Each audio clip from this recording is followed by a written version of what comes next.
A lafiya Shawwal Barau Jibrin Maliya. Kaga mai taimako 1000 jiran mutum daya kan daki sai an taru margamargan dutse kafi gaban aljihu sukutu babban guga da yake suka tulu 1000 Shawwal jirgi ne kai ka dau mutum ka dau kayansa in ya gaddama ka dau gidan gaba daya madara mai kama da nono Allah kara ma san manzon Allah salamu alaikum wa alaikum salam ina ban daki naji kana rara ka kira wannan irin wannan kiran da kake shi ai yaban gwani ya zama dole yadda bawan Allah ne babansa yake taimako a Najeriya haka a jihar Kano to nake dole in yaba wa Shawwal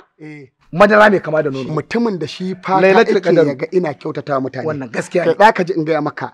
wallahi azimin hajiya ta sa a haihuwa la ilaha illa sanata Barau Jibrin Maliya ya sa a haihuwa radiyallahu wannan mutumin da ka ji in ga maka ko numfahi yake hannun zaka je na a basu Shawwal Barau Jibrin Maliya shi kadai ne a Kano ta arewa ce a Kano baki da ike da foundation yaya za a iya kyautata mutane garin ku ba ruwa ba burtsatse Shawwal zai kawo kafin sanata yunkuri yayi tsaya ka ji in ga maka idan muka samu mutum irin Shawwal Barau Maliya billahi allazi la ilaha illa kakan mu ta yanke saka a Najeriya wannan gaskiya tunda nake a Najeriya ban taba ganin mutumin da mahaifinsa yake marhaba baka da zuwansa duniya ba mahaifiyarsa tace Allah maka albarka kowa yake marhaba irin Shawwal Barau Jibrin Maliya shine mutum na farko a wannan azumin tunda izo yake cewa tun daga farkon azumi yake cewa da shayarwa da ciyar da mutane